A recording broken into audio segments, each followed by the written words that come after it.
씨는 일본 출신의 미국 화가로 미국에서 주로 활동하며 그의 회화에서 동서양의 미학적 요소를 결합한 독창적인 스타일을 발전시켰다. 이 작품에서 그는 인간의 구원에 대한 깊이 있는 질문을 던지며 구체적인 인물과 상황을 통해 그 의미를 시각적으로 풀어낸다. 왜곡된 신체 비율과 독특한 형태를 통해 인물을 묘사하여 감정과 심리적 상태를 강조한다. 그는 편명적인 구성과 선적인 표현, 그리고 서양의 입체적 공간감과 색채를 용합하여 새로운 형태의 미적 경험을 만들어냈다. 이 작품은 구원이라는 주제를 다루면서 미스터리하고 모호한 분위기를 자아내어 감정적 교감을 불러일으킨다. 작품에서 프리다는 침대에 누워있고 침대 위에는 해골과 같은 형태가 놓여있다.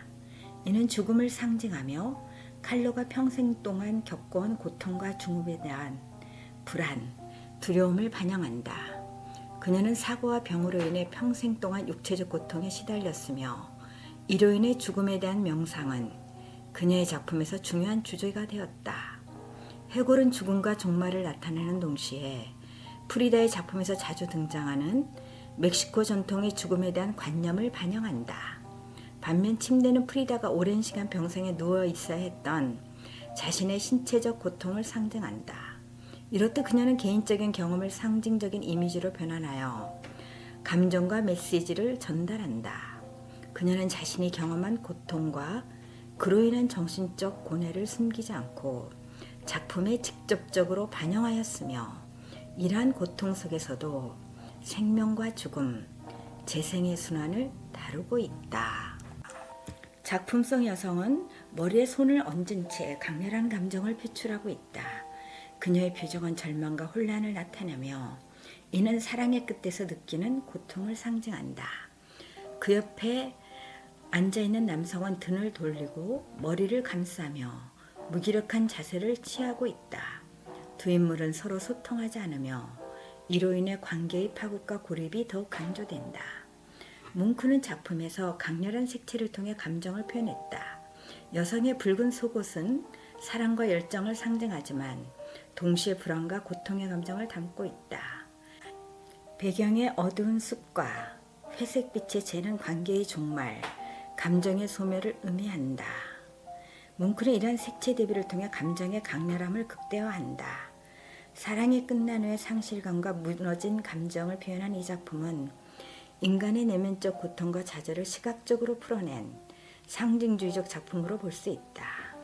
작품 속 인물들은 감정적으로 파괴된 상태를 보여주는데 그는 어린 시절부터 많은 가족을 잃었고 자신의 불안과 고통을 예술을 통해 표현했다.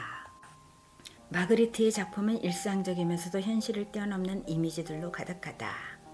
슬픔이라는 감정이 물리적인 맛으로 표현되어 감정과 감각이 결합된 독특한 상징적 이미지가 나타난다. 슬픔은 보통 추상적이고 내면적인 감정이지만 마그리트는 이를 시각적이고 구체적으로 표현함으로써 감정과 감각을 자극한다. 마그리트의 작품에서 자주 나타나는 특징은 익숙한 것들이 낯설게 보이는 방식이다. 일상적인 사물이나 장면이 비현실적인 방식으로 배치되어 감정적 불안감이나 의문을 불러일으키는데 이는 우리가 슬픔을 경험할 때 느끼는 혼란스러움이나 부조리함을 시각적으로 표현한 것이다. 슬픔은 종종 무거움, 쓰라림, 공허함 같은 감각으로 느껴지는데 슬픔이 어떻게 사람에게 체험되는지를 탐구한다. 그는 감정, 특히 슬픔과 같은 복잡한 감정을 구체적인 이미지로 시각화하는 데 탁월하다.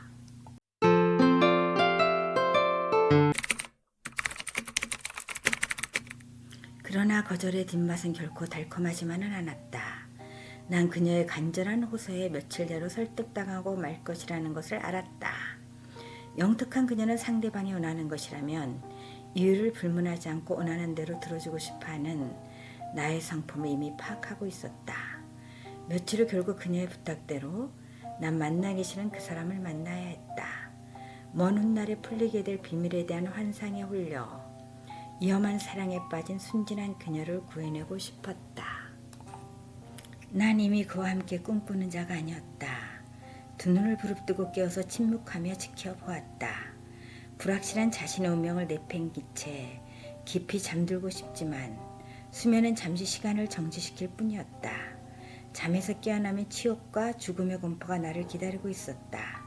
아무것도 보이지 않는 한밤중에 잠을 자지 못하고 깨어있어야 할 유일한 이유는 새로운 진리를 찾거나 새로운 세상을 만나기 위한 것이 아니라 적의 공격으로부터 자신을 지키기 위해서였다.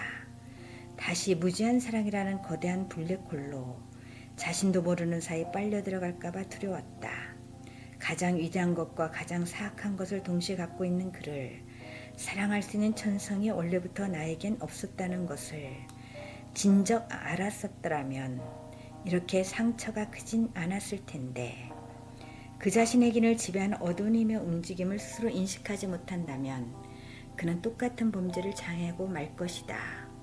옷을 갈아입고 향수를 뿜어대는 등 아무리 환경을 바꾼다 해도 그의 숨겨진 본성은 변하지 않으리란 것을 안다.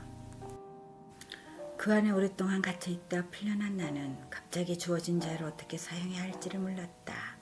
나는 왜 그토록 혼자 있으려고 했을까? 왜 자신에게 지나친 고독을 강요하고 있었을까?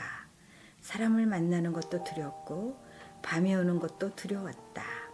그의 그림을 볼 때마다 그림 속의 인물들이 살아 걸어나와 나를 둘러싸며 차례로 내 몸에 붓질을 퍼부어대는 것 같았다. 마치 창을 휘두르는 것처럼.